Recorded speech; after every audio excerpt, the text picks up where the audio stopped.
Gentlemen, good day and welcome to the Pitti Engineering's Q4FY25 earnings conference call.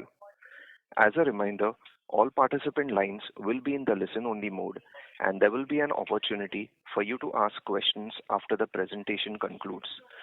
Should you need assistance during the conference call, please signal an operator by pressing star, then zero on your touchtone phone.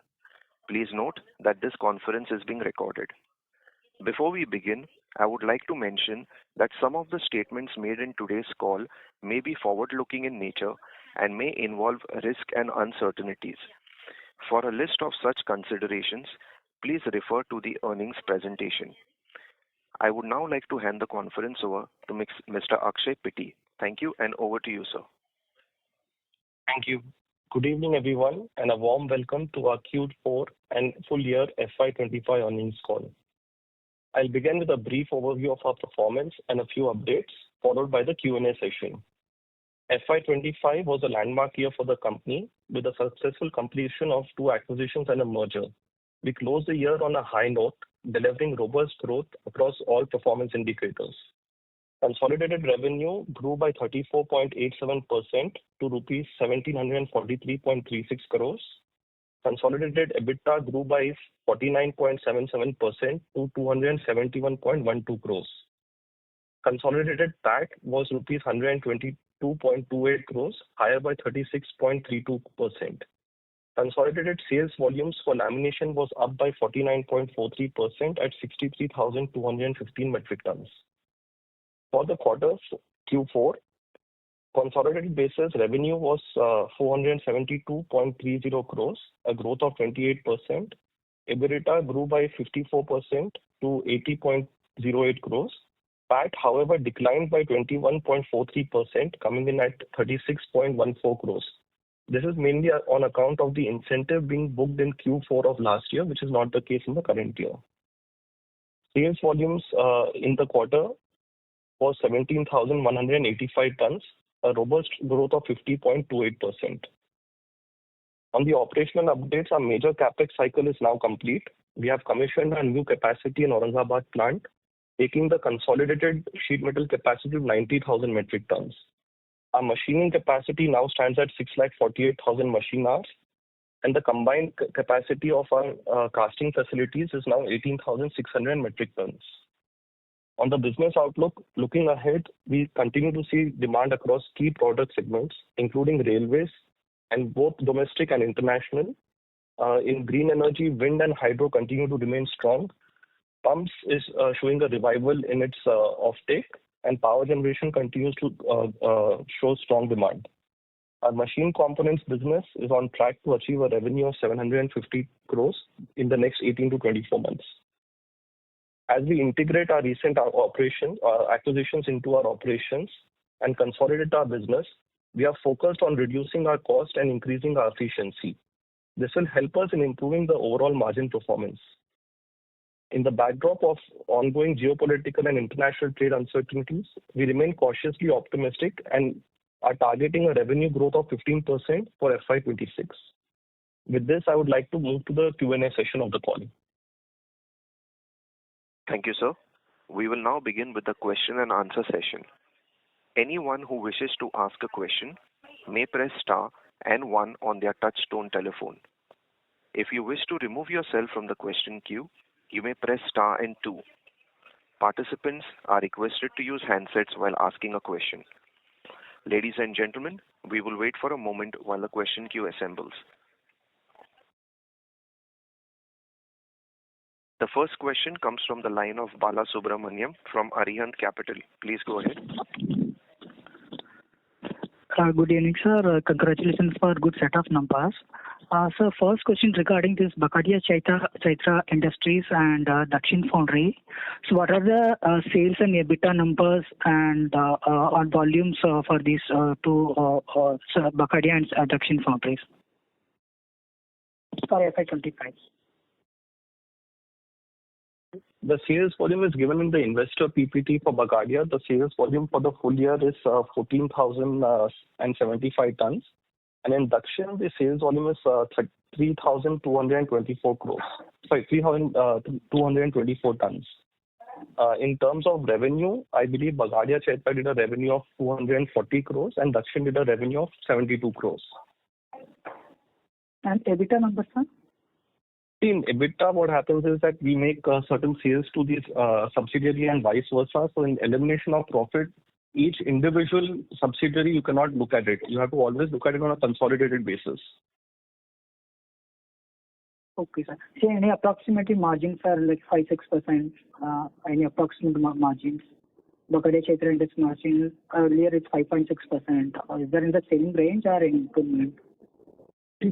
On a standalone basis, there might be an increase in its profitability. But again, like I said, you have to look at it consolidated because we sell some of our sites-led raw materials to that company. So when we consolidate it, it gives you the right perspective on the overall operating performance of the business. Got it, sir. And sir, I'm looking at India and like exports. Exports is almost 500 crores for FY25. And like out of 500 crores, which are the countries, like if you could share some of the breakups, over US, North America, or Europe, like if you could share some of the breakups and how the market dynamics are there. So out of the total exports, about 30 to 35% goes to USA, about 60%, 55 to 60% goes to Mexico, and the remaining goes to various other countries. Got it, sir. Sorry, sir, I'll come back and queue for further questions. Thank you. Thank you. The next question comes from the line of Akshada Deo from Niveshaay. Please go ahead. Yeah, hi. I'm new to the company, so sorry if I'm asking any rudimentary question. But I understand that the 450 crores of estimate was slightly missed this quarter. Was it again regarding the RM cost variation that you mentioned in the last quarter as well? That's why we missed just a little. So I think that is par for the course. I mean, you can't really predict perfectly where you're going to land. Okay, so 5% variation is always going to be there in the revenue. So that is fine. What I want to understand is the trend, because that has been going on for a couple of quarters now. So are you still seeing the volatility even in this quarter and going forward? See, it depends on the product mix. If you see in terms of volume, we've done exceedingly well. In terms of revenue, it might be slightly lower than what we have expected. But that will always be the case given the product mix. It also depends on how much job work we did, where the customer supplies the material to us and we only do the conversion. At the end of the day, the EBITDA and the absolute sales volume is what matters. Revenue is notional in our company. For example, now the raw material prices are going to rise. We're already seeing a rising trend. So you will see, revenue growth even when volume and EBITDA remains flat. Right. Okay, so are you witnessing the electrical steel disruption as you anticipated that would happen in April onwards? Yes, it's already happening. The raw material prices are up by about 7% in April vis-a-vis January. Okay. And the supply constraints are going to start, or I would say have already started as of this day. The BIS approvals for the Chinese will expire in this week. And after this week, there will be no more imports from the Chinese mills. Additionally, the government has also put safeguard duty of 12.5% on the input of the CRNO producers in India, such as POSCO and China Steel. Okay. So not only that, the imports of finished product will not be available, there will be also cost pressures on the local producers, as their raw materials also have been impacted by this. Okay. So are you expecting a little bit more supply constraint in the industry, so that would be a little more beneficial for the company? Would there be more spot domestic sales that may happen in the next 6 to 9 months? That is the expectation. However, the current inventories at our competitors will take time to deplete, maybe around by middle of May. So any improvements in sales volume, we should start seeing, post-May.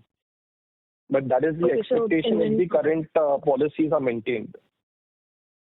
Okay. Okay. But we mentioned that at least 6 to 9 months it would take for a new supply chain to be established domestically as well. Even if domestically a new supply chain is established, the input material for that supply chain is not there. And electrical steel cannot be, gotten 6 to 8 months. It'll take even longer than that. Right. You have to, start from a steel mill. The only viable option is JSW, and they have a finite capacity. They can't service the entire requirement of the country. They have 2 mills in their pipeline. One is expected to go online by middle of calendar year 26, and the second one by middle of calendar year 27. Okay. So the cost pressure will be there, which the customers will have to bear. Right. The JSW steel will not go outside. It will be self-consumed. Yes, that is end-to-end manufacturing in India. POSCO and China Steel import their hot rolled coils from their parent companies in their home territories and do the final processing here. And that has been subjected to these safeguard duties. Okay. And so you mentioned margin increase that is anticipated from when Dakshin Foundry is up to capacity. So on a consolidated level, what would be the margin increase that we can expect post, once a year is completed? So I think, today we are somewhere around 16.2% EBITDA margin in Q4. For the full year, obviously, we are not at that level as the integrations were taking place and we had one-time costs related to these acquisitions. Right. I would say that over the next 12 to 18 months, you can see another 75 BPS to a whole percentage point increase in EBITDA margins. That's not only from the enhanced utilization in the Dakshin's capacities, but also on the efficiency side. Like we'll be working on reducing cost, rationalizing our manpower and overhead costs. So we expect that to give us a good boost to our EBITDA margins. And obviously, the volumes are going to go up. Like I said, we are targeting a 10 to 15% revenue growth, maybe about a 10% volume growth. So as the volume grows, our overheads will be spread over a larger base. Okay.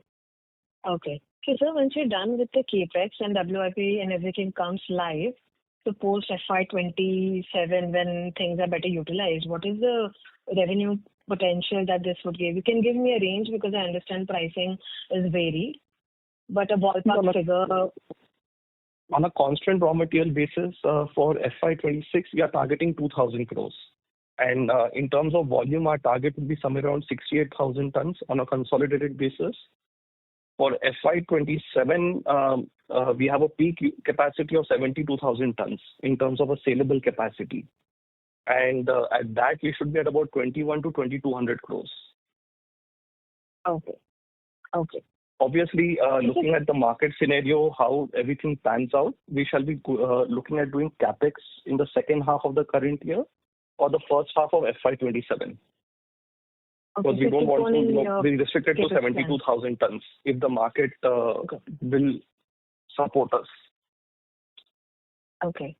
And so can you just tell me for the sales number that you mentioned in the opening statement? I was not able to pick that. Sales number, 170 crores of sales that you mentioned. I was not able to. 1743 is our consolidated revenue for the current year. Yes, sir. Anticipated from one of your acquisitions, I think, is what you mentioned. No, I may have been mistaken. No, I didn't mention anything from the acquisition. I said that as we look to integrate the 2 acquisitions and derive efficiency, we look at a margin growth. Okay. Thank you so much, sir. I'll get back in line and all the best. Thank you. The next question comes from the line of Sani Vishay from Axis Securities. Please go ahead. Yeah, hi sir. Congrats on another set of good results. So continuing on the question from the earlier participant, as you said, EBITDA and volumes are more relevant for us. So if the sales increase in coming period is due to increase in raw material prices, wouldn't that impact the margin? So do you still think that we will be able to improve the margin? So see, what we are looking at is about a 5% inflation due to the raw material increases. However, there'll be a 10% volume growth in lamination. Plus, in addition to that, there is significant growth in machine components, as well as the efficiency that we are deriving. So what we estimate is that at the 2,000 crore level of sales, I'm taking the current quarter's raw material prices as my baseline. We should be looking at a 16.5 to 17% EBITDA margin for the current fiscal. And that should improve again next year, provided the raw material prices again at current quarter prices. Obviously, if this raw material hardens further, our sales numbers going to go up and EBITDA will go down. Understood. Very clear, sir. And do we expect that these disruptions will somehow impact our volumes? Because if there is a shortage, how do you plan to manage that? See, it's not going to be a question about shortage. There will be a slight shortage. What 100,000 tons used to come from China, 150,000. That will have to be, bought from again POSCO, China Steel, or JSW within India. The point over here is on the cost. Not only has the material from China stopped, a safeguard duty has been applied on our two suppliers, POSCO and China Steel namely, who bring their input materials from their home countries, Taiwan and Korea.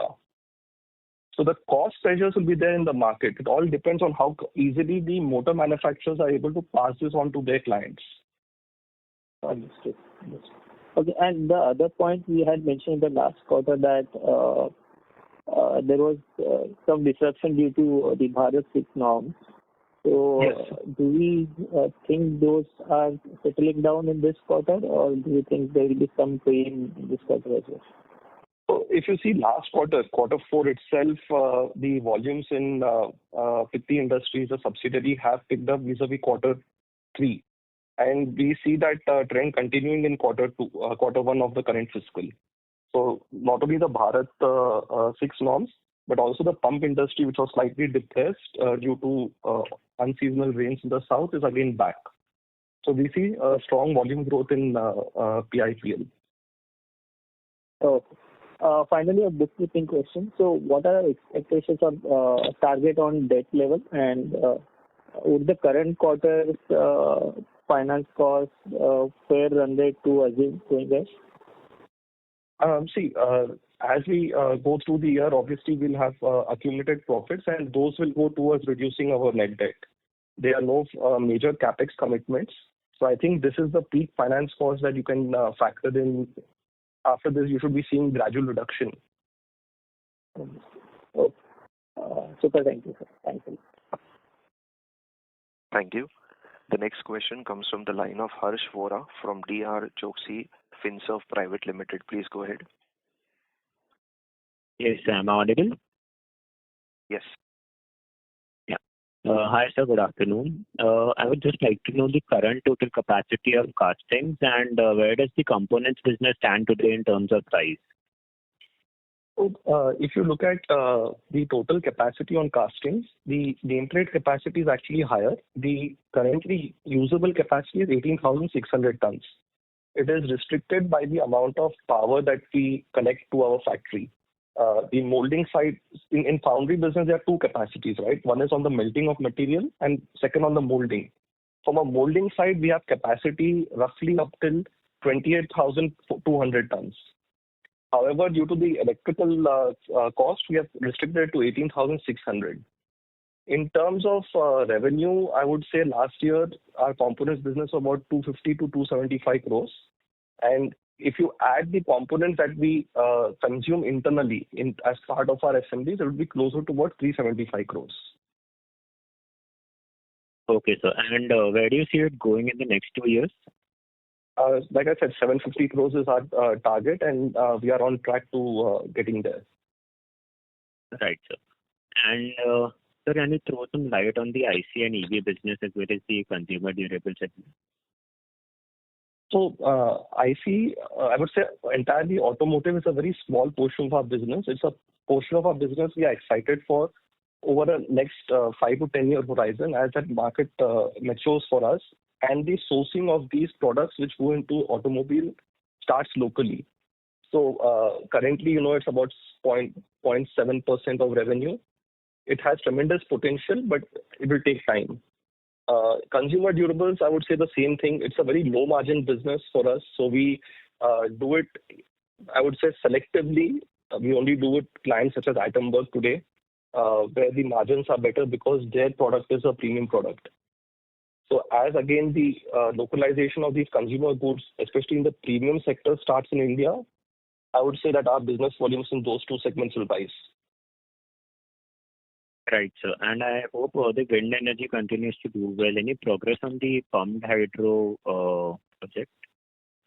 Yeah, so pumped hydro is a product that we've been doing, if I remember correctly, for the last 2.5 years. And yes, it's going on well, both for domestic as well as export requirements. It's doing quite well. On the wind energy side, the export market on wind is slightly slow over the last few quarters. However, it has been more than compensated by the buoyancy in the Indian market for wind products. Right, sir. Thank you, sir. That's it from my side. Thank you. The next question comes from the line of Sanjeev Zarpade from Antique Stock. Please go ahead.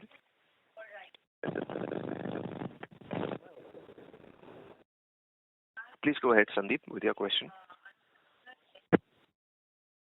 Audible now, sir? Yes, now you are. Yeah, sir. I just wanted to understand what are the new clients that we have onboarded over the last 3 months. So I don't think we have onboarded any client in the last 3 months. Okay, and if you could tell something about the European market as well, and any new segments that we have kind of seeded for our company in terms of revenue. In terms of renewables, I would. In terms of revenue, sir. In revenue. So see, the European market on a consolidated basis should be a 40 to 50 crore worth of revenue business for us today. We see this rising over the next 2 years. If you see in our customer list, we have Siemens Energy, Siemens Gamesa, Indar. These are very marquee names, especially in clean energy as well as marine propulsions.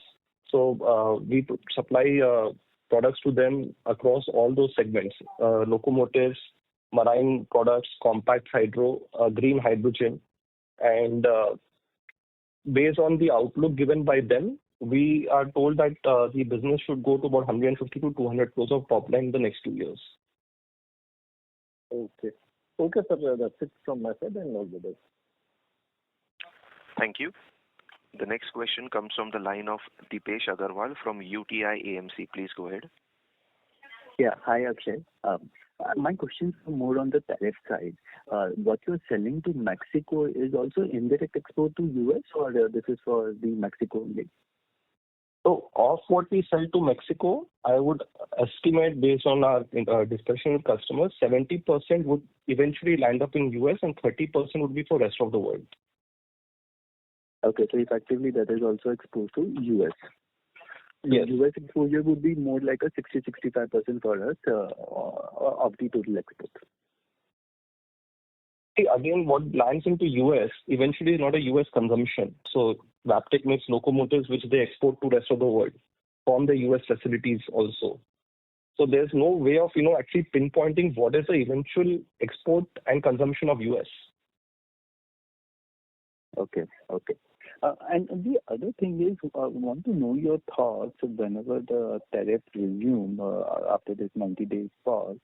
Would you be in a position to completely pass on the tariff increase to the customer, or there is a possibility we may be asked to take some of it on the profitability? There's a lot of noise around tariffs. We have luckily another, I think, 80 odd days to get to a trade agreement. If we do, then the scenario changes completely. However, if we don't, from a manufacturing standpoint, you see our margins, there's no way for us to absorb anything on tariffs. Tariff is always neutral and the customer has to pay. That is our view, and we have communicated the same to our clients, whether it is in Mexico or US or any other country. See, today, if you are supplying directly to US, you may say that, you should partake in the tariffs. What about Mexico? Like you rightly noted, some of it goes to the US. So the global economy is interconnected and no one can expect the supplier to take the cost. Eventually, the consumer will have to pay the cost of these tariffs. Right. Currently, the tariff would be what, 4% for us? I think currently the tariff is 10% based on the reset. Okay, I mean pre the tariff announcement, it was 4% or 5%? I'm not quite sure, but I would think it was around 5% going into US, and I'm not very clear as to what was the Mexico tariff. Okay. Sure.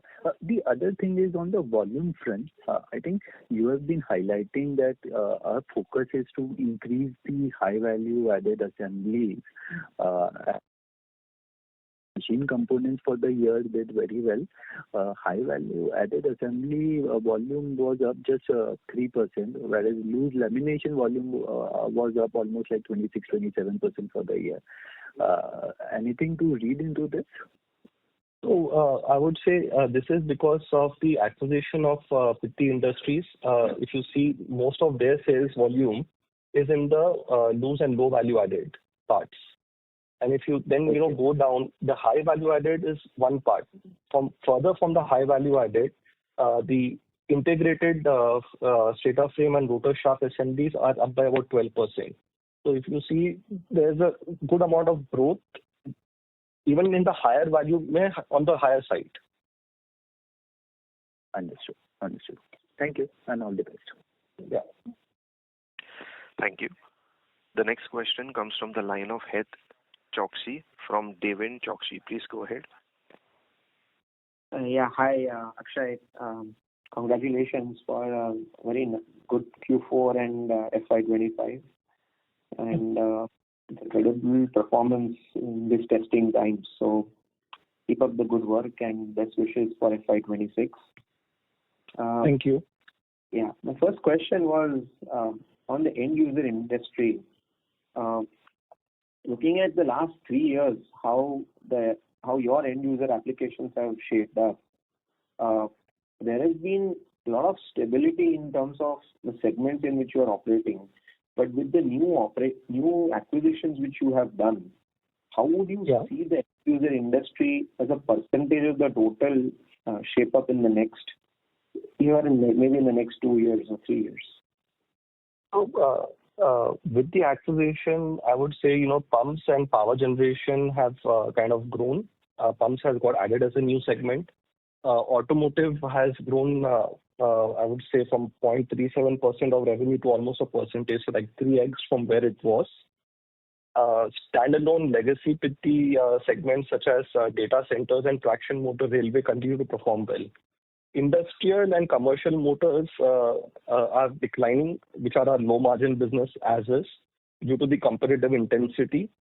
However, we are looking at some revival in growth, or I would not say revival in growth, recovery of lost volumes there on account of the shortage of materials and the cost pressures on the material side. Renewable energy will continue to outperform. We have a good line of sight on that green hydrogen business from European Union-based customers. A lot of that depends on the subsidies that the state has to give them, this being a nascent industry. Other than that, wind continues to perform well. Special purpose motors, I think, will be slightly depressed in the near term, but I think in the long term, they should be also doing quite well. Okay, so basically, railway, the traction motor and the railway components will see like a contribution of close to between 30-35%, and the power generation will be around 14%. And industrial and commercial, which is a low-hanging or low-margin business, is probably something where you will see more of a volume growth rather than any margin expansion. But as a percentage of the total, this should remain close to around 11%, 12%. Am I correct? Yes, I would say, overall at percentage level, that would be a correct assumption. You should see, automotive inch closer to a percent, 25 or something like that, and data centers maybe towards 3%. So the entire profile of data center and automotive can we assume that in the next 3 years this should be around 5 to 7% of your business? I think, yes, if you look at below the pump line, like pump is about 3.15%, data center is 2.4%, automotive is rounded up to 1%, and appliances is 0.6. So this should go towards 10.2, 10 to 12% over the next 2 years. And accordingly, these are higher margin businesses. So I'm assuming that the margin profile should also change with time, right? No, in this, I would say data center is a relatively profitable business. Pump and automotive are traditionally low margin business. Okay. So you'll see volume and revenue growth coming from here. However, as the revenue grows, the components business also will grow, and that is where the margin growth will come from. Correct. Okay. So let's assume that today you supply a particular component in the automotive industry, and with the growing EV applications, will eventually go towards a more of a kit value based approach from your perspective. So probably that should bring better margins going forward in the automotive space. See, in the automotive space, there are two parts to it. One is the IC and one is the EV. The IC business is the one which is dominant today. EV business is something, an expected business. And unfortunately, off late, I think EVs are not doing so well globally. It remains to be seen how much EV will contribute to the growth in this segment. What we feel is that the IC business is going to be the one which will drive volume growth. As the ancillaries of these companies start localizing their procurements rather than bringing, subsystems and just doing some kind of a screwdriver assembly in India, they start buying the whole thing and making the assemblies in India. So that part of the business should grow first, followed by the EV. Okay. And looking at the other segment, now look in 2023 it was around 13.7. And in 2 years, it's around 15.2. So what is exactly the others component? What are the industry end user applications in the other industry? So the others, this has to tally with our overall revenue. So this includes our other income from asset sale, as well as scrap sales and certain other smaller user industries such as medical, aerospace. So it is basically what is not categorized above everything else. Okay, so just out of my inquisitiveness, why is the others increasing at least a percentage every year, and why would it not be stable? That's what I would rather understand from you.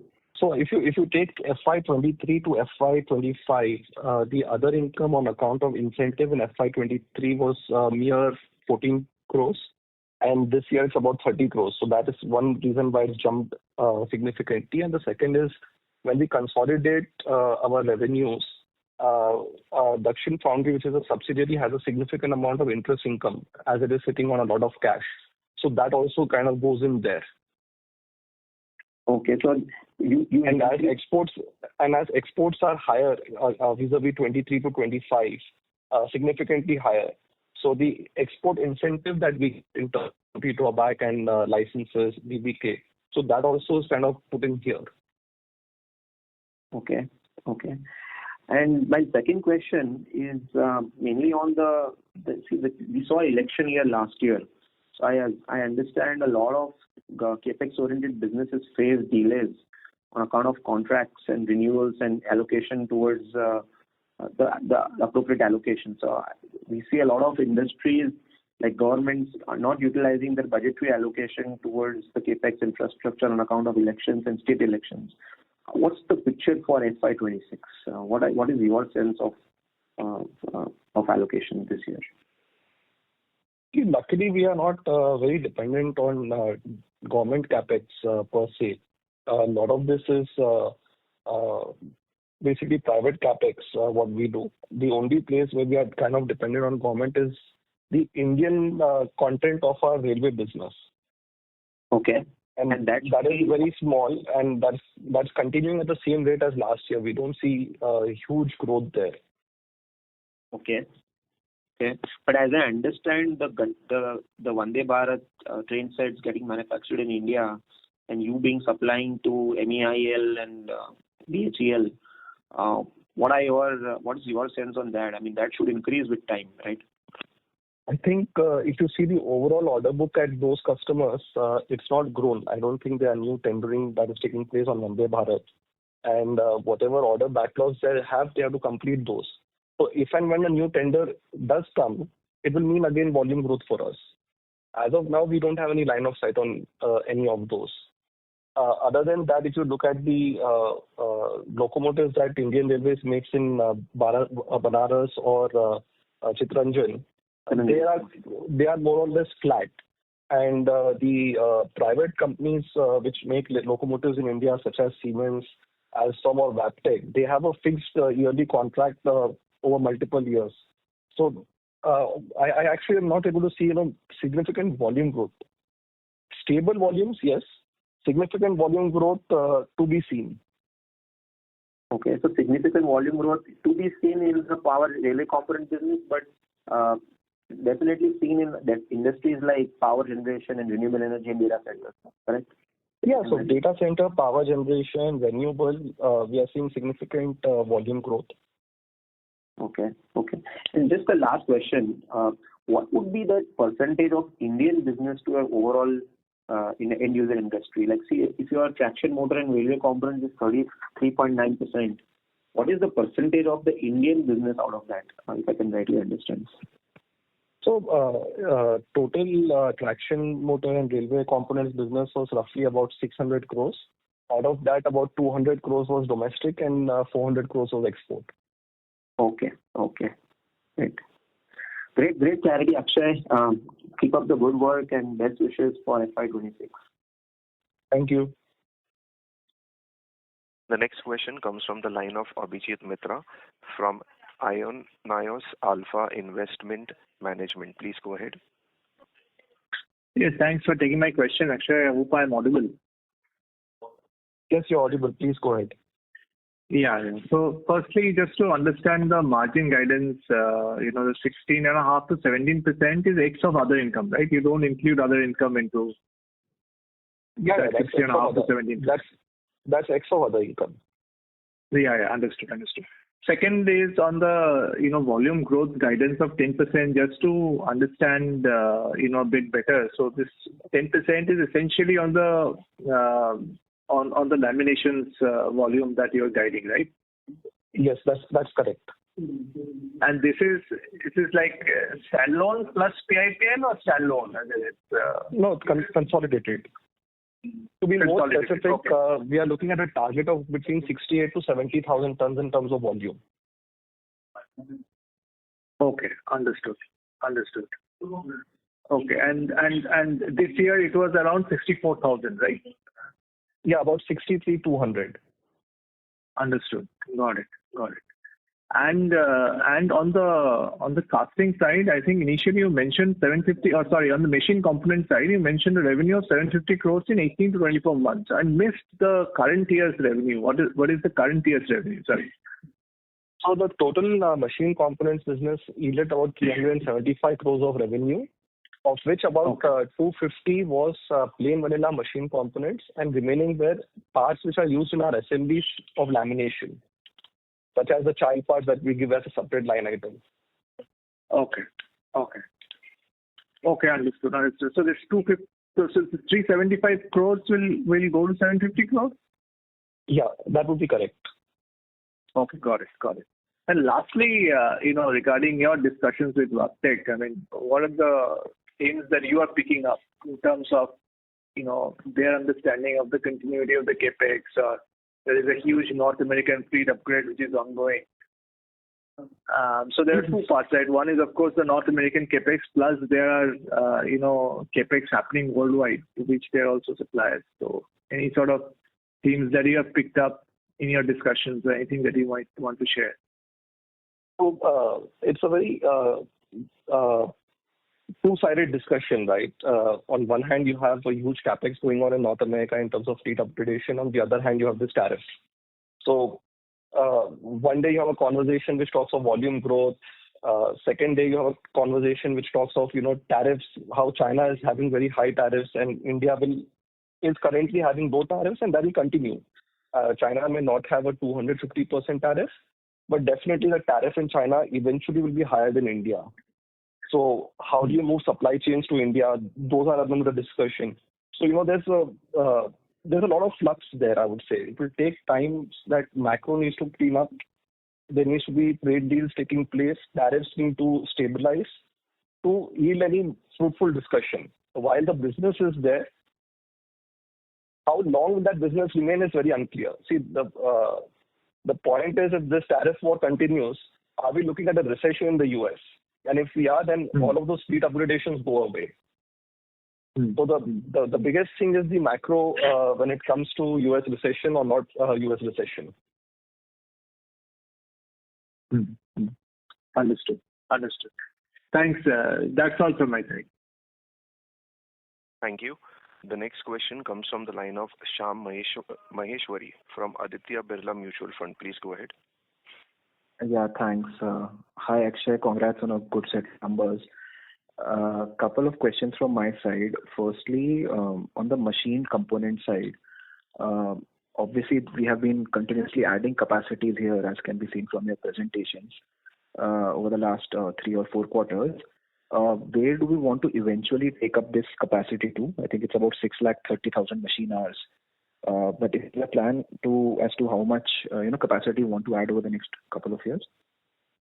Yeah, this is a variable thing, Shyam. It honestly depends on the kind of machining that we'll have to do. We have the spare casting capacity. So as we develop the component, we add complementary machining capacity. There's no 1:1 when it comes to machine hours to a casting tonnage. For example, a 1-ton casting may require 4 hours of machining, and some other casting may require about 10 hours. So this is something we do on a flexible basis. These machines, they don't have a long lead time. So as we back the business and bring it to maturity, we invest in these capacities. If you ask my gut feel, it's just a gut feel, I would say if we have to meet our target of 750 crores of a machine component business, the machining capacity will eventually end up somewhere around 7.5 to 8 lakh machine hours. Interesting. And how much capex would that entail to increase it by another 1 lakh, 1.5 lakhs? It all again depends on the type of machining, Shyam. See, on a thumb rule basis, when we say we add a machine, it equals to about 7,200 machine hours. So technically, to add about 1.5 lakh machine hours, we need to buy about 22 machines. A given machine costs maybe 4 crores, and a given machine also costs us 10 crores. So it is, again, like I said, variable on the kind of product that we develop. Interesting. Got it. And secondly, from a more medium-term perspective, obviously in the near term, there are these challenges on the geopolitical side, and probably we focus more on integrating some of the acquisitions that we have made in a more seamless manner.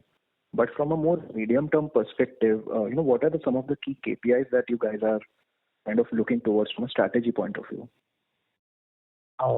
At our company level, so we would be looking at capacity utilization. We want to maintain it somewhere around 80%. Don't go in for bulk capexes like we have done in the past.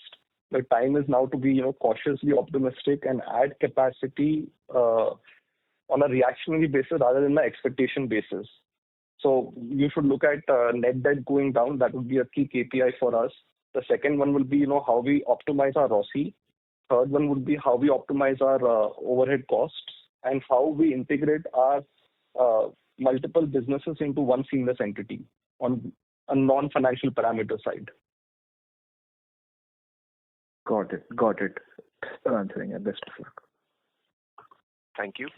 The next question comes from the line of Darshan Jhaveri from Crown Capital. Please go ahead. Hello. Please go ahead, Darshan. Yeah, hi. Firstly, congratulations on a great set of results, sir.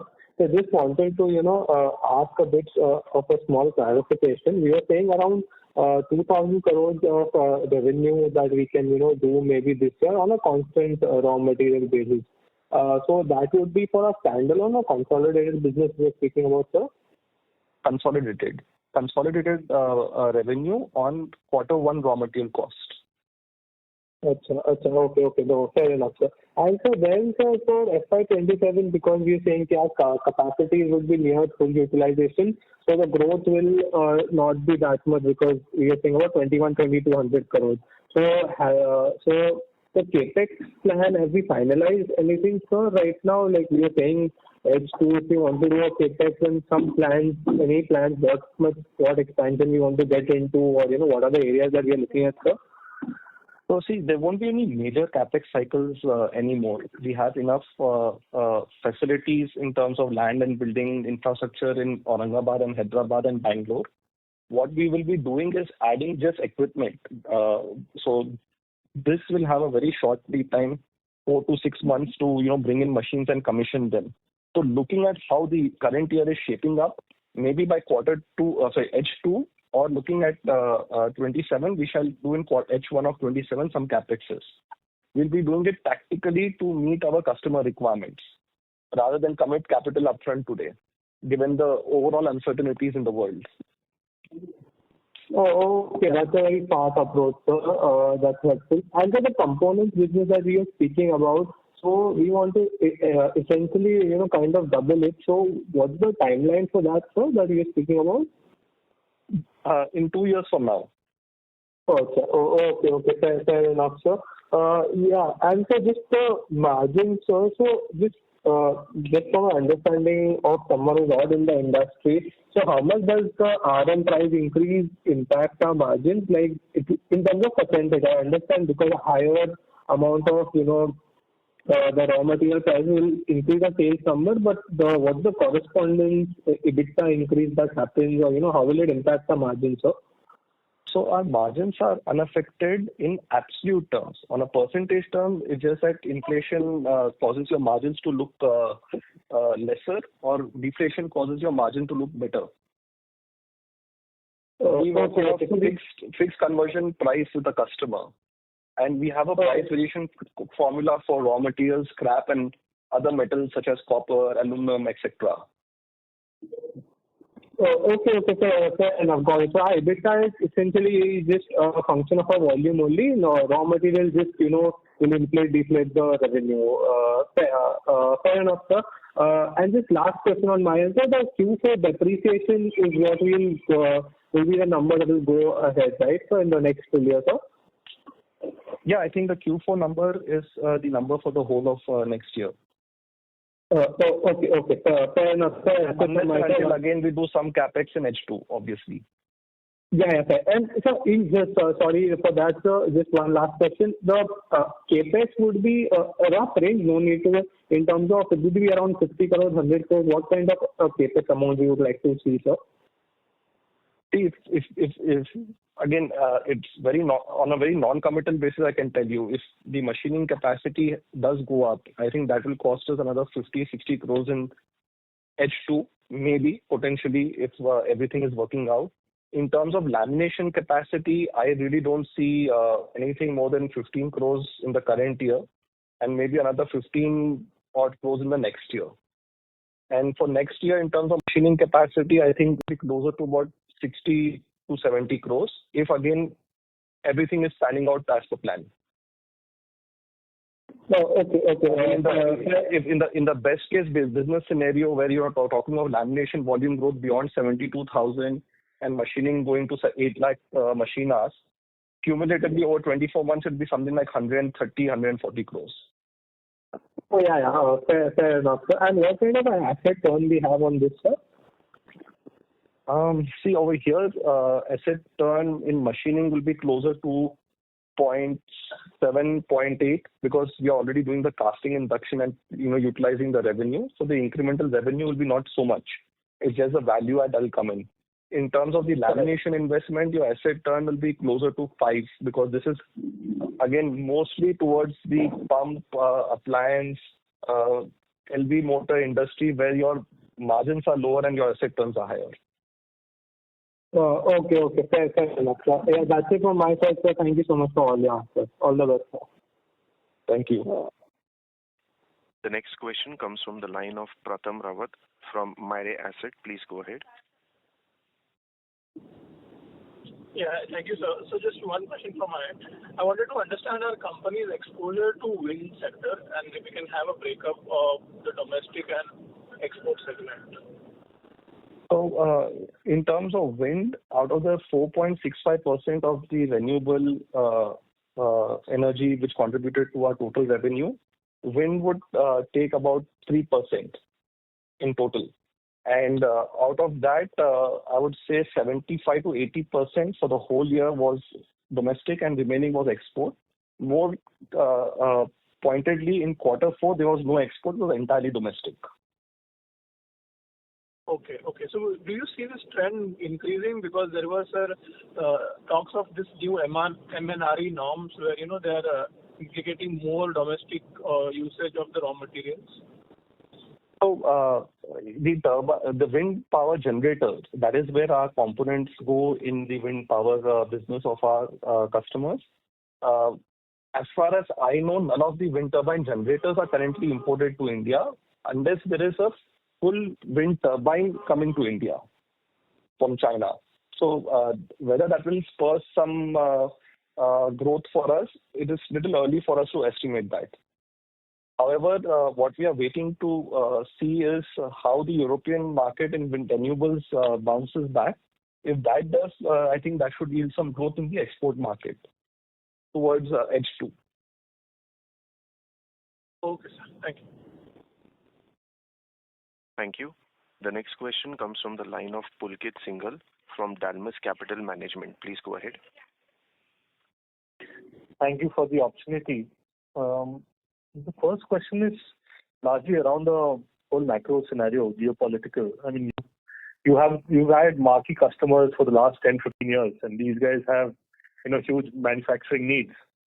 Do you not see an opportunity in all this uncertainty to kind of further into their manufacturing chain, either for your current products or any new set of products? So that's already happening. As I said, we are in one of the answers. One day the discussion is, on tariffs, and the discussion gets spun around saying, what can you move from China to India? So definitely those opportunities are there. Right now, our teams are handling RFQs at a rate that they can't even respond to for moving products from different geographies to India. Because overall, the view is that India will be a net beneficiary of this tariff war. However, to say that this will mean immediate gains for us would be a little premature, because just like us, where we take about 2 to 3 years to develop a product and get it approved in the customer, the same is going to apply to us, right, when they want to move stuff here. So I would say there's a lot of uncertainty as to whether the customer wants to move something. There's going to be no third term of Trump. So what happens after Trump goes to tariffs? So we are also, cautious, Pulkit, in seeing, to take only those businesses that without the tariffs being a factor, will be competitive eventually globally. We don't want to take on business today only on account of tariff arbitrage. Right. I mean, there would be certain business just purely because of diversifying the supply chain as well, right? I mean, irrespective of tariffs, people realizing they cannot rely on one country either ways to a large extent. So I'm thinking, is that really, because when you're saying that RFQs have increased, I'm presuming that means people are taking a decision in some ways. Yeah. Or is that a wrong interpretation? They are taking a decision, and we are excited only about those RFQs where we feel that fundamentally we are a better cost and quality supplier than our nearest competitor in a different geography. Now, when it comes to diversification, yes, if someone wants to bring us as a second source where pre-tariffs we are slightly expensive, we are happy to get into that supply chain without great expectations going forward. So we are trying to focus ourselves on where we are, as is where is more competitive, and address those, and thereafter move to something where we'll be, say, L2 instead of L1, pre-tariff.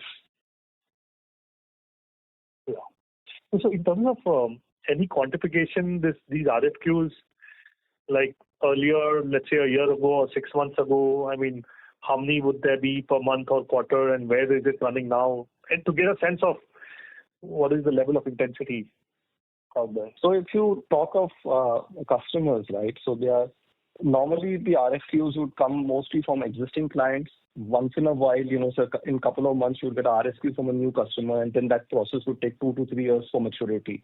Today, I would say we are getting more than 10 RFQs in a month from new customers and clients which you have never heard of.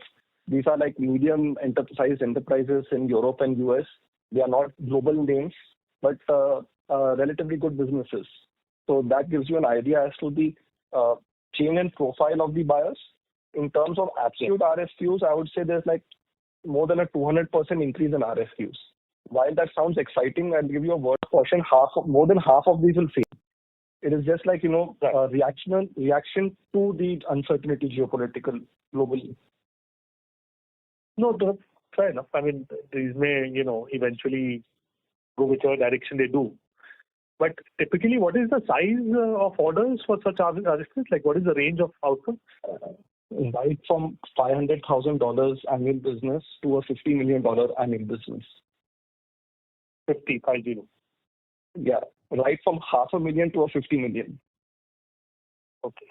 So it definitely opened doors for more conversation. I mean, yeah, it opens a door.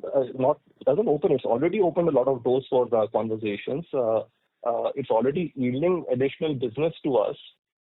My concern is it has to be sustainable post-tariff world.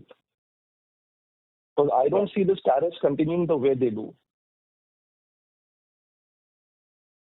Right. I mean, and you may have to probably shape a contract in such a way so that there's a, Pitti tends to, they do not go back on their commitments.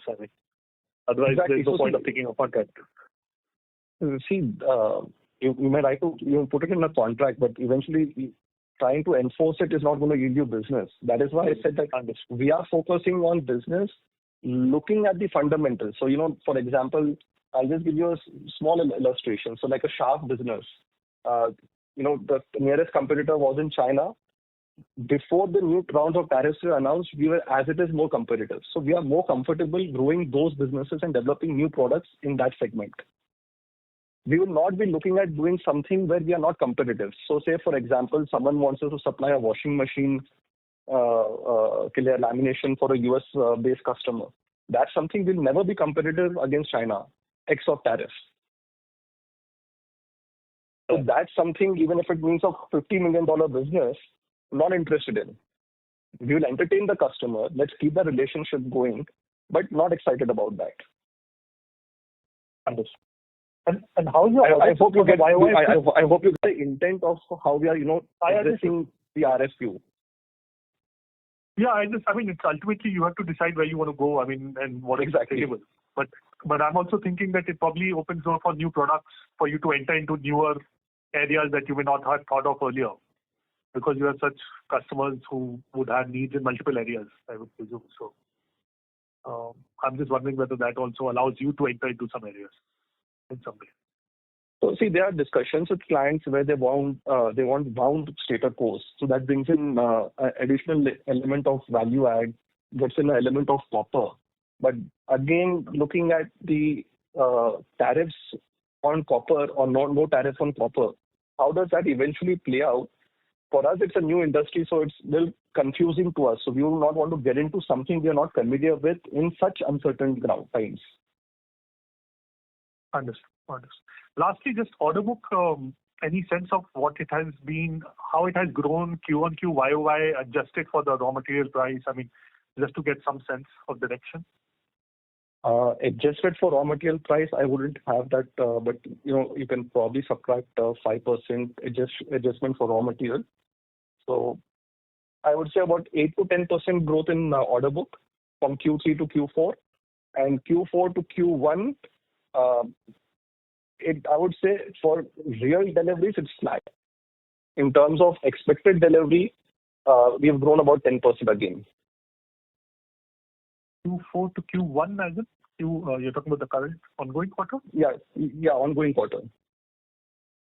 Okay, understood. But on a YY basis also, so Q1Q, it's 10% growth. Q4 to Q3. So we only track it on a Q1Q basis. On a Y on Y basis, it is not really relevant. Because YOY basis, raw material price has inflated by about 10%. Got it. So this is great. Thank you for this and all best. Thanks, Pulkit. The next question comes from the line of Mahesh Patil from ICICI Securities. Please go ahead. Yeah, hi. Thanks for the opportunity. Sorry, I have joined in late, so if I have answered this earlier, I wanted to understand the volume growth in terms of, for FY26, FY27. So just wanted to understand the outlook. I think you mentioned stable business from railways and good growth expected in data center power. In terms of lamination volume, we are targeting about 68 to 70,000 tons in the current year. And for FY27, we are setting a target of 72,000, which we may upward revise going forward, looking at how the market is. Because to go beyond 72,000, we require capex. That's our peak utilizable capacity. Okay. And just to get a sense on, overall, not segment-wise or anything, just for India market, how do you see the volume growth, let's say this year, based on the inquiries that you would have received? Overall, net. So net, I would say little bit of growth. There's a lot of cost pressure when it comes to material cost, which I explained in detail. So probably in the transcript you can read that. So based on the material cost impact, there's a small amount of growth that the customers are projecting. But once everything settles down in India regarding the price of raw material, we are expecting again a 10% volume growth in the domestic market. 10% volume growth. Okay, sure. Thank you so much. Thank you. The next question comes from the line of Parikshit Gupta from Fair Value Capital. Let's go ahead. Hi, thank you very much for the opportunity. Most of my questions have been answered, and thank you for such detailed explanations. Just one thing from me. I understand the exposure to different industries as illustrated in the presentation. But if we look at competition, there are many players who are increasing their share of business to new sectors, growth sectors such as defense and aerospace. These sectors also enjoy, very high margins along with a good visibility for the next couple of years. I just wanted to ask, if there are any plans for you to increase, because you mentioned some aerospace in the other segment. Along with that, you mentioned that they are not so much dependent on government capex. So I just wanted to understand your thought process behind it. If you can please spend a few minutes on this. So if you take defense industry, first and foremost, the core product of the company, which is lamination, which are required. The defense industry really doesn't require much lamination. Maybe a few things in, aeroplanes. Apart from that, there's hardly anything. So the only place where we can probably serve the defense industry is from our machine components. And more so machining, not even the castings that we make will be usable in defense industry. We have the capability in our machine shop to address that market, but being long gestation and a non-focus area for us, because eventually the revenue potential is very small from that business as far as we are concerned. So we really don't focus on that. So we rather stick to our core.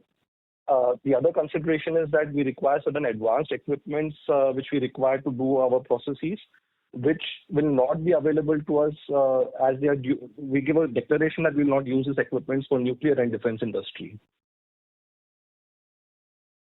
Understood. But you've been working with really big clients, Wabtec, Siemens of the world. Before getting into finance, I spent a couple of years with GE across businesses. So have you not also considered being a tier 2 supplier to any of their core vendors, just in order to surpass the long gestation cycle? Because I think approval days and the stringent quality norms are different across tier 1 and tier 2. Not saying that you won't be able to fulfill them, but just considering the time required. See, if you have to put in that effort, we would do it sometime down the road, and that would not be for defense. I think civilian aviation would be far more profitable and in terms of revenue potential higher than the defense play. Absolutely. So there's turbines, aviation turbines are being localized in India increasingly. So there will be potential for getting into those that side of the business. Understood. Do you have any of such plan on the on the whiteboard, or is it something still? It's a very rough plan, and our idea on that would be to get an entry through an acquisition. And as you guys know better than I do, the valuations for aerospace and defense are sky high today. So I would wait for those valuations to normalize before I look at that. Because honestly, to do it ground up is something you would not want to do, and to be a tier 2, the profitability then goes away. And the tier 1 is going to keep all that profitability, and you're going to do the hard work. Sure. Understood. This was very helpful. Thank you again, and good luck for the current quarter. Thank you. The next question comes from the line of Akash Singhania from Ray Global Investments. Please go ahead. Yeah, hi. Thanks for the opportunity. Hi, Akshay. How much has the net debt increased in this quarter and what it is now? Our net debt is about 435 crores as of the year end. And if I remember correctly, the quarter before, I think, was somewhere around 300 and something. 1 second. Just hold on for a second.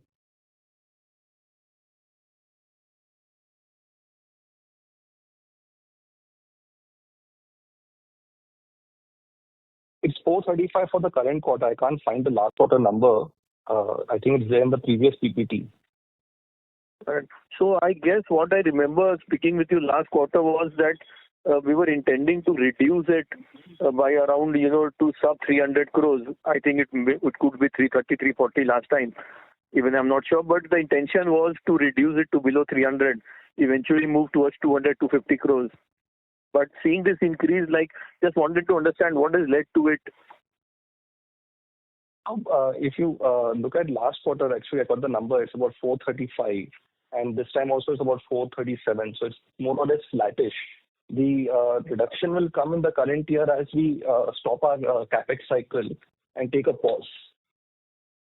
So whatever is the cash accruals, we should be looking to retain the company towards net debt reduction in the current year. Okay. So by the end of the year, can we look forward to something like a 20% reduction, or is it too much? If our capex plan, which I just mentioned sometime earlier, about 50 odd crores for machine shop and about 15 to 20 crores for lamination. Despite that, I think you should look at 100 to 120 crore reduction in net debt at the barest minimum. Okay. Okay, I think that's nice. That's all from my side. Thank you. Thank you. Yeah. The next question comes from the line of Dharmil Shah from Dalmus Capital Management. Please go ahead. Hi, congratulations on the numbers. I would like to continue on the one of the participants' line of questioning on the traction motor segment. We looked at Webtech's commentary in the last quarter. They were not, the guidance was quite low on the component business for locomotives.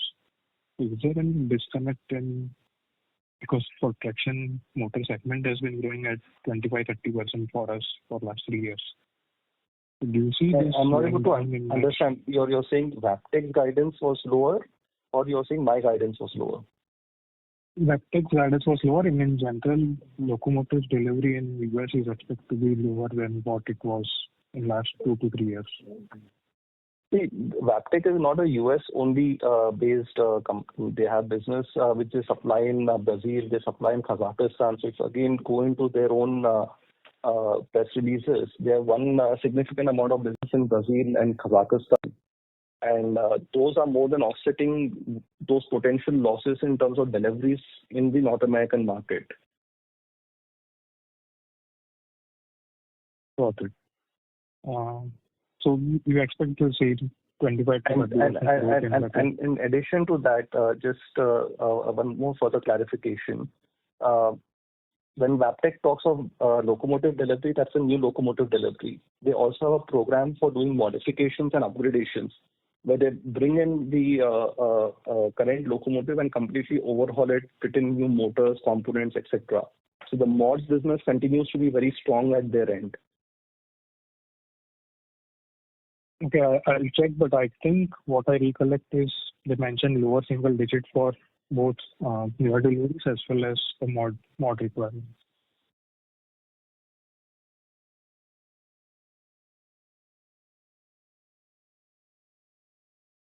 Hello.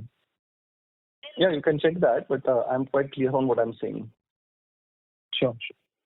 And secondly, with these new BS6 norms, I mean, do you see any improvement in volumes? And secondly, it's the new machines coming in. Is there any change in motor design or motor content, or is it the same for us? See, the alternator design has not changed. What has changed for the BS6 is the engine side and the engine outlet side, where the gases and the polluting gases come out. So that adoption at one of our customers was slow. The other customer was fast. So the customer which was slow has now caught up, and we are seeing those volumes return to normal. Okay, so volumes have come back to normal for this segment. Is this what you are saying? Yeah. Understood.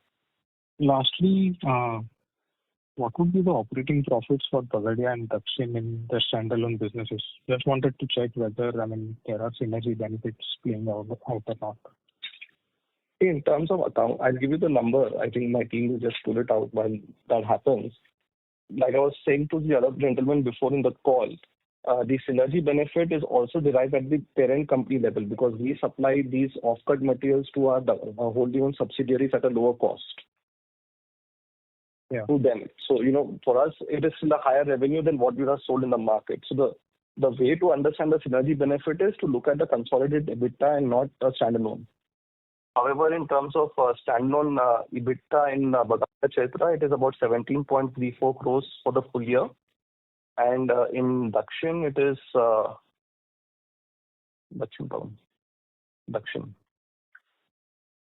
Dakshin is 12.50 crores. Got. And the components business, you mentioned 70-50 crores of target in next 2 years. If you could break it up, how much of it would it be for motor related and how much of non-motor, and within non-motor, what are the end industry applications? I'm not going to go into that level of breaking up at this stage. Let things materialize. There are more discussions than the guidance I've given you. And as you know, there'll be a fallout in the overall business that we're developing. So we factor that in when we give our guidance. Got. Yeah, that's it from my side. Yeah. Thank you. Thank you. The next question comes from the line of Nisar Parekh from Native Capital. Please go ahead. Yeah, hi. Thanks for taking the question. Most of my questions have been answered. I just wanted to understand that, as the growth that we have seen, obviously till now, last 2 years, has obviously been very strong. Now, as we look to, not do more capex and pay down debt, and the guidance that you've given for 10%, volume growth. So, should we expect the next 2 years the growth to moderate, and so even profits to grow maybe in that 10-12% range only? How should we think about it? The thing that we are looking at internally is not to chase just volume growth, but to bring in efficiency and pivot our product mix to a more profitable eventual product mix between machining, casting, lamination, assemblies. So the volume growth will be slow, but your margin growth will be higher. Like I've said before, we should be looking at a percentage point increase in EBITDA margin over the next 18 months. For the FY26, we are looking between 16.5% to 17% EBITDA margin. And as we, don't do capex and conserve cash, our net debts go down. So your flow through to your PAT should be much higher going forward. While the revenue may grow 10, 12%, maybe around that level, your net margin should grow at maybe 15 to 20%. Right. If not slightly higher. EBITDA per ton this year? So, see, again, I'll give you the number, but again, it will have no relevance because as you understand, there's Dakshin, there's Pitti casting merge, there's a significant amount of machine components. You can, quite easily arrive the EBITDA per ton, 271 crores divided by 63,200 tons. So it's about 42,800 tons, 42,800 rupees per ton on a consol basis. Right. No, that I computed. What I meant was if you, look at your earlier just standalone laminations business, excluding your subsidiaries, machine. Earlier also in the standalone business, we bought the castings from Pitti Castings and we machined and sold it. Right. Not all of it, but a significant portion of it, roughly half of those. Right. Okay, understood. And I needed just one data keeping kind of a question. On page 15 of your presentation, where you give the sales breakup by volume, right? As you mentioned, you've done some 62,000 tons of volume this year. So what elements of those do you actually consider when you are, giving us that number of 62? So you take the first 5 line items, loose laminations, all the way through child parts. So this is all the lamination and the assembly breakup. Right. And then you just add the PIPL sales volume. Okay. So that will give you the overall lamination breakup. As for the casting breakup, you add the machine components, raw castings and stator frames, as well as the DFPL volume. So that is a total machining or casting sales. Right. And do you, in your revenue, is it possible for you to kind of, break up what percentage is lamination versus machined and casting? It is slightly complicated. As you can see, the stator frame core drops, these are a machine component which is going into a lamination assembly. And so are shafts. So it gets very tricky when you try to do that. You have to then do it at some internal cost movement from one location to the other. So we actually don't look at it in that way yet. Okay. Because if you do, because that will help, because it helps to compare versus earlier also, and secondly, it just gives a better understanding because your capacities and volumes, etc., are obviously different for. So if you take the revenue for machine components, it's about 375, like I mentioned. Yeah. Including the assemblies that go into the laminations. But we don't split it and then look at it differently in our financials. For us, it's an integrated reporting. Okay, got it. It is just by end use. One product is going into, say, motors and generators, and one is not. Right. Understood. When it comes to machining. Last question. I think there was you answered to some earlier participant, but your idea was that you wanted to do more of high value add assemblies and things like that. The growth for that, we've not really grown that. If we look at versus FY23 is actually down. And earlier the target was that we wanted to actually grow high value add assemblies because that is high margin. So what is the reason why we are not able to grow there? And is there something that we can do to because that will also help improve margins? We've grown across that board, if you see. We've grown in every one of them. Maybe the growth in the specific high value-added assemblies is only looking at 2.94%. But if you look at the stator frame, rotor shaft, if you look at child part shafts, etc., the volume growth is significant there.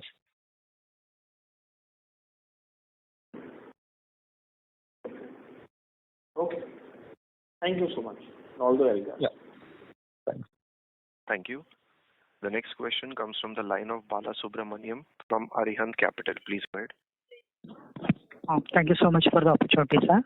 So my first question regarding, like you mentioned about PIS license expiry in this April only, and it's basically increasing the raw material over next 6 to 9 months. And you are mentioning about 75 basis point margin improvement. So how do we understand whether how much impact is from integration of acquisitions and increase in machining capacities? How you tackle this raw material price increases? Because we cannot always cannot pass 100% to the customers. There is always some. Firstly, in our industry, it's 100% pass through or we don't do business. It's as simple as that. And that is something which doesn't change. It's a core tenet of the business. So there's no question of the RM price not being passed through. So I think the quarterly mechanism is there, right, sir? Yes. It's a quarterly mechanism, and our procurements are also on a quarterly basis. Therefore, there's no question of it not getting passed on. Okay. And sir, how out of 75 basis margin improvement, how do we understand how much it's from integration of acquisitions and how much it is from a machining increase in machining hours? See, I think that is something you better leave to management to figure out. Obviously, if you are saying 75 BPS will be our target to achieve, we will not target 75 BPS. There will be something we'll target more. Some things will work, some things will not. So you better leave that to us to deliver on. Gotcha. So what is the status of supplying directly to the Indian Railways? It's ongoing. We have already become tier 1 suppliers to BLW in many products, and it's ongoing. So what are the products we are supplying, sir, right now? It's a wide variety of products that go into the locomotives, from casting, machining, laminations, shafts. Okay, sir. Okay, thank you. Thank you. Ladies and gentlemen, the last question comes from the line of Akshada Deo from Niveshaay. Please go ahead. Hello. So the non-committal expansion that you mentioned, the 50-60 crores in machining and 15 crores in lamination tentatively, what would the capacity increase look like, and a tentative number on that would be great. On the lamination side, the tonnage capacity probably will increase by about 3,000 to 4,000 tons. The assembly capacity will increase significantly in that, which we obviously don't give a separate line item. In terms of machining capacity, again on a non-committal basis, I'm just giving you a midpoint. That should increase by about 70,000 tons, 70,000 hours, 72,000 hours. Okay, sir. And it this will depends on the again type have of the machine we same buy, like I 5x. mentioned. Right. So this should add incrementally roughly 250 odd crores to the business? Not really. The 15 crores of lamination revenue capacity addition will add about 200 crores of top line. However, in terms of, not 200, sorry, what am I saying? It'll add about 50 to 60 crores of top line. And the machining capacity will add only about 40 crores. There the expectation is 0.7 to 0.8 asset turns. Okay, it's not 5. See, what we are doing as raw castings in PEL and the Dakshin foundries, which is roughly about 5,700 tons, that will move into machine components. Okay. So Got it. the revenue for the base is already there. It's only the incremental value add that will move to revenue. Okay, so we can expect just another 100 crores or so of incremental revenue, probably, if non-committal. Incremental revenue potential for the 60 or 65 crores of capex, yes. Yeah. Okay. Thank you so much. Yeah. Thank you. As there are no further questions, on behalf of Pitti Engineering, that concludes this conference. For further queries or visiting the plant, please be in touch with Mr. Rama Naidu from Intellect PR on 9920209623. Thank you for joining us, ladies and gentlemen, and have a wonderful day ahead.